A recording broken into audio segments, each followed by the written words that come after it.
Salut à tous, je suis très contente de vous retrouver dans cette vidéo dans laquelle j'avais envie de vous parler exclusivement des arcanes mineures. Donc là, ça va être une série que je vais faire, donc n'hésitez pas à vous abonner si vous voulez la suite. D'ailleurs, je ne sais même pas si cette vidéo-là, je ne vais pas la faire en deux d'ailleurs, je vais voir comment ça se passe.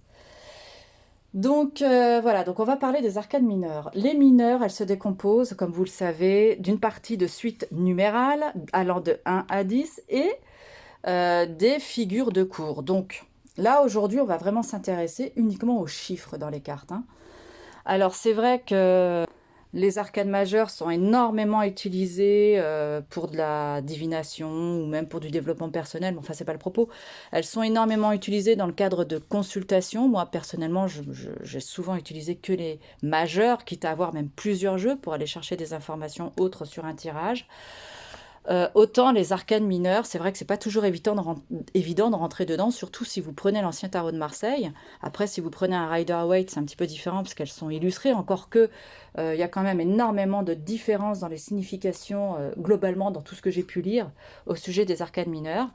Donc là, moi, ce que j'ai décidé de faire, c'est déjà le travail que j'ai effectué sur les mineurs, c'est une grosse collecte d'informations sur tout ce qui avait été écrit dessus par des grands auteurs et autres, et surtout de me réapproprier en fait tout cet enseignement pour en faire quelque chose qui soit facilement assimilable par tous. Donc dans cette vidéo-là, on va parler des cartes allant de 1 à 10 dans leur signification globale, et je vais vous illustrer le parcours. On va prendre le cas d'une personne qui s'appelle Ella, et on va la faire vivre à travers chacun des numéros. Donc si vous ne vous êtes pas encore abonné, c'est le moment de le faire. Mettez cette vidéo dans les favoris pour la retrouver facilement parce que c'est une vidéo pleine de valeur. Vous pouvez la partager autour de vous pour que chacun en profite au maximum. Et puis c'est parti. Alors on y va. Donc pour l'exemple, j'ai choisi en fait de prendre l'oracle des nombres et de masquer, pardon, le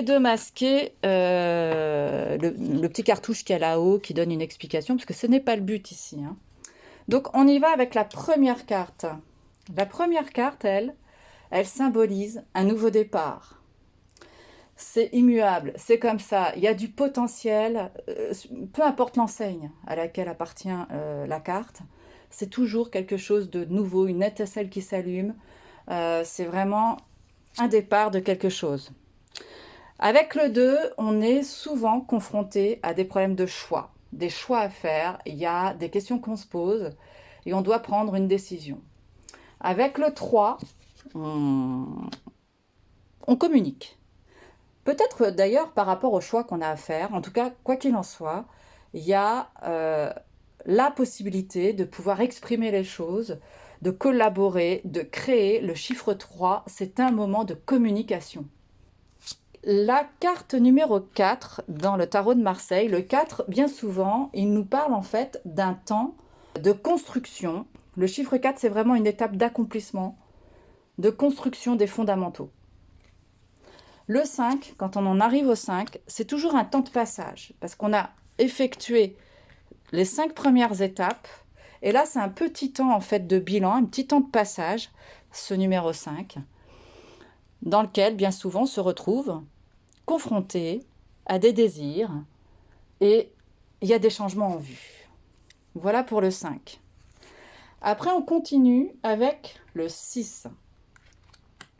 Le 6, lui, après les défis et les changements qui en découlent, demande en fait à mettre un petit peu plus d'harmonie et d'équilibre dans ce qui a été décidé. On en arrive maintenant au 7. Et le 7, ici, il nous dit quoi? Il nous dit qu'effectivement, on arrive à retrouver de l'harmonie, de l'équilibre, et on va essayer d'aller chercher un petit peu plus loin sur ce qu'on a besoin encore d'approfondir par rapport à toute cette prise de conscience qu'on a pu faire. C'est un temps de prise de conscience, de réflexion et d'introspection. À partir de là, on en arrive au 8, et le 8, il nous dit quoi? Eh bien, c'est super, il y a déjà eu énormément de choses de faire, c'est un temps de bilan, ce 8, qui signifie un temps d'introspection et de réflexion pour aller encore pousser le schwimblick un petit peu plus loin, pour évoluer dans cette progression, dans la progression. Ensuite, on en arrive au 9. Et là, le 9 nous parle d'un accomplissement. Et là, c'est un temps où on va se préparer pour l'avenir, parce qu'on arrive bientôt à la fin du cycle. Mais on n'est pas encore tout à fait à la fin du cycle, mais on commence déjà à regarder comment on va faire avancer et évoluer tout ce qui aura été conscientisé jusqu'à présent. Et ensuite, on en arrive au 10. Et là, le 10, c'est le temps des transitions et des transformations. Donc, à la fois l'aboutissement de tout ce qui aura été conscientisé jusque-là. Hein, on sent que déjà avec le 7, on a été dans ces prises de conscience. Le 8, pousser encore un petit peu plus loin avec une progression. Le 9, un temps de bilan. Et le 10, on est dans les transitions et les transformations. Voilà. Bon bah j'espère que cette petite vidéo vous aura plu. Demain, je vous raconte la petite histoire. Vu que cette vidéo fait déjà 6 minutes, demain, je vous illustre cette vidéo avec une histoire, un cas concret si je puis dire, mais pas vraiment. Une illustration de la manière dont on peut faire vivre ces chiffres dans les arcanes mineurs du tarot de Marseille. Allez, je vous remercie de votre attention. On se retrouve très vite. À la prochaine. Bye bye.